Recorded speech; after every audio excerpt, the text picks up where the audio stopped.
en nuestro afán de hacer pedagogía de lo que es esta fecha conmemorativa del Bicentenario de la Independencia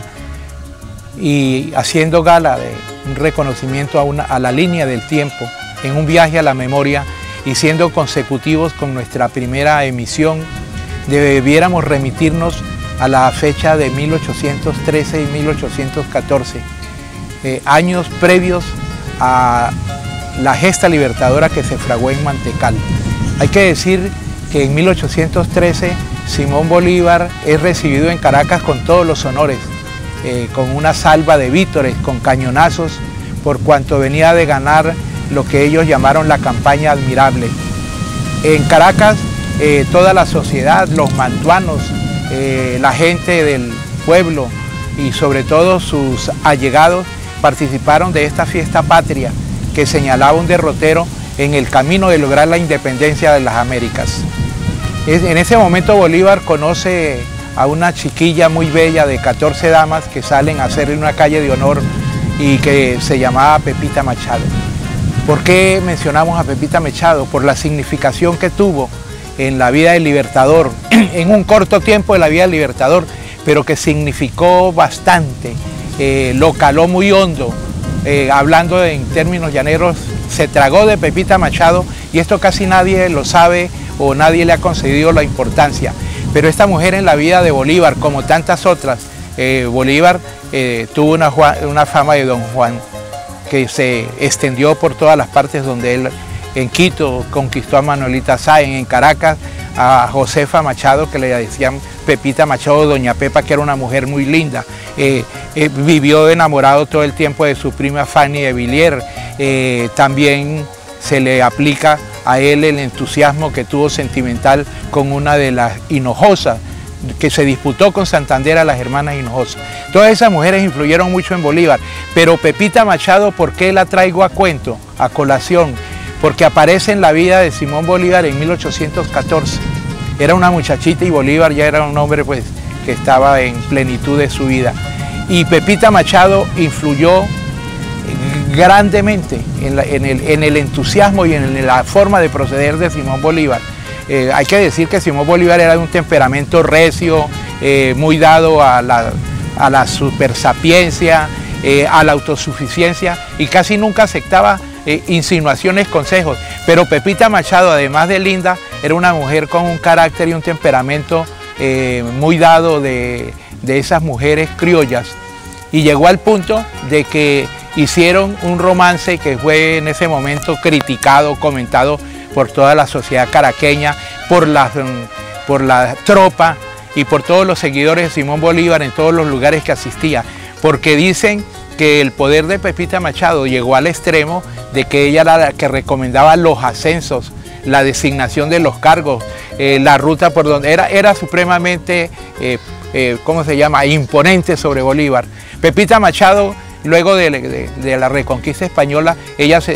la manda a Bolívar a vivir a las Antillas y allá la protegen. La protege Petión en Haití, estuvo en Jamaica, estuvo en un pueblo que se llama San Tomás, una isla. Y Bolívar en ese tanto estaba haciendo todos los propósitos de enrumbar la acción bélica que pudiera enfrentar a la tropa realista que había invadido la Nueva Granada y que lógicamente tenía sometido a Venezuela. Entonces, en un momento dado, Bolívar viene en la famosa expedición de los Cayos. Ella llama a Pepita Machado a que se venga a Angostura y allí se encuentran. Esta mujer que era soberbia, que era hermosa, que era supremamente potestativa, que imponía todos sus principios, caló muy hondo en Bolívar y empezó a darle consejos que algunos de ellos, como era obvio, los desechó y otros los aceptó. Pero en Angostura, ¿qué ocurre en Angostura? En Angostura, que era un poblado a orillas del famoso río Orinoco, que hoy se llama Ciudad Bolívar, en honor precisamente al Libertador. Allí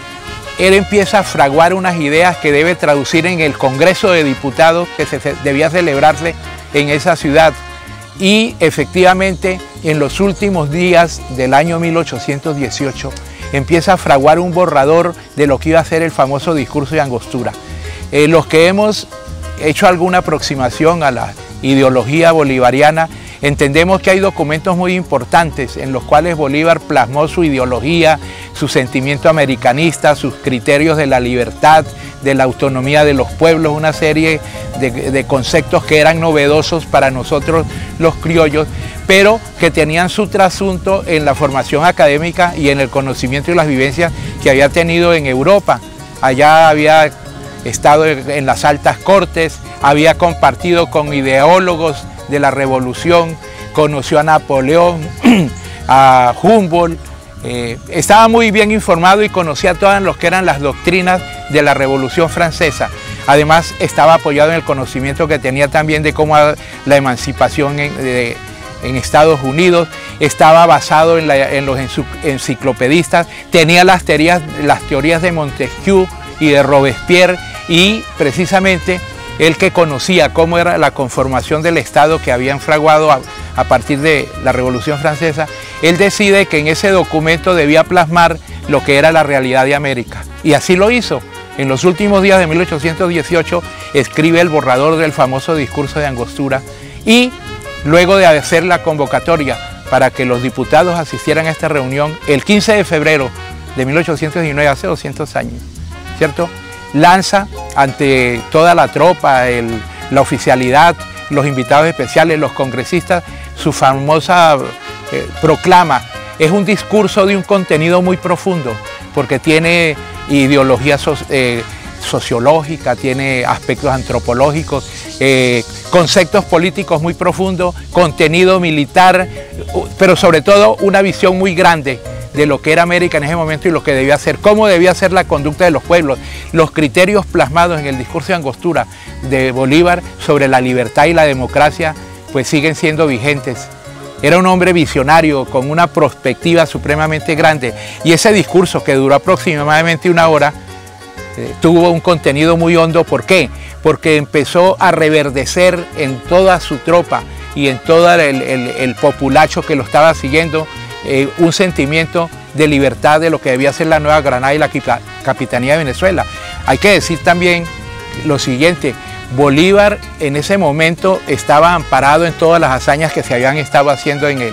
lo que nosotros llamamos el Cajón de Arauca pureño, cuando Páez en todas las batallas de Matealamiel, de Yagual, de Mucuritas, la toma de las flecheras, donde decidió muchísimas batallas que hizo que muchos llaneros que antes habían estado enfrentados a las tropas patriotas, ¿cierto?, se sumaran a las huestes libertadoras. Y Bolívar, que era, como digo, un tipo con una visión universal, pensó que para robustecer su ejército, para popularizarlo, debía agregar el mayor contingente de personas, y piensa que una de las soluciones era atraer a los llaneros. Y en una proclama que Bolívar hace en El Sombrero, un pueblo venezolano, dice: los llaneros sois invencibles, vuestras lanzas y vuestros caballos liberarán América. Los entusiasma, y los llaneros, muchos de ellos se pasan al ejército libertador. Pero produce un acto importantísimo antes del discurso de Angostura, y es que declara mediante un decreto la libertad de los esclavos, con el compromiso de que se sumaran a las huestes libertadoras. Entonces, ese discurso, que duró, como ya decía, aproximadamente 60 minutos, contiene la realidad de América, contiene el concepto que él tiene de lo que deben ser las nuevas repúblicas, cómo se deben manejar, y predica que no deben ser copias de ningún otro estilo de régimen en ninguna otra parte del mundo, sino que deben obedecer a la autoctonía, que somos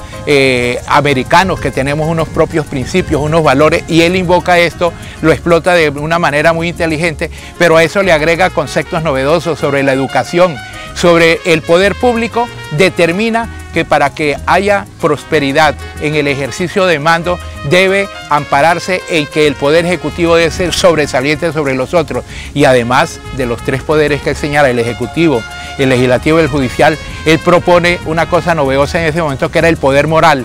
Nosotros, los que hemos pergeñado algunos aspectos de eso, creemos que lo que él quiso decir con el poder moral es lo que se puede llamar hoy en día el Ministerio Público, pero era un poder que regulara las relaciones entre los mandatarios, entre la comunidad y la sociedad política. Ese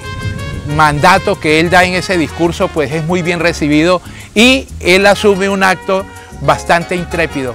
él llega y el bastón de mando que tiene se lo entrega a Francisco Antonio Sea, que era el que mandaba en ese congreso, el director de ese congreso, y renuncia a su poder. Pero él ya había intuido de que eso no iba a ocurrir y como un buen estratega, como un buen experto en las lides de la condición humana,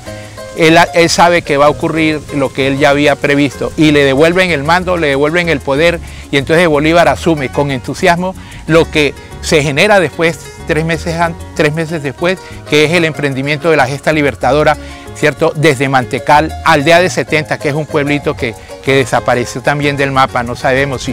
lo incendiaron o se lo llevó el viento o las tolvaneras. Entonces, ese discurso de Angostura es el principio de lo que fue la gesta libertadora y es el ideario de lo que debían ser las repúblicas que Bolívar luego logró independizar y a las cuales en algunos casos le criticaron porque como él decía que el principio del poder debía radicar en el Ejecutivo, o sea, en él mismo le atribuían que tenía ínfulas de dictador. Entonces, ese evento es importante en la historia de Bolívar y hay que ver,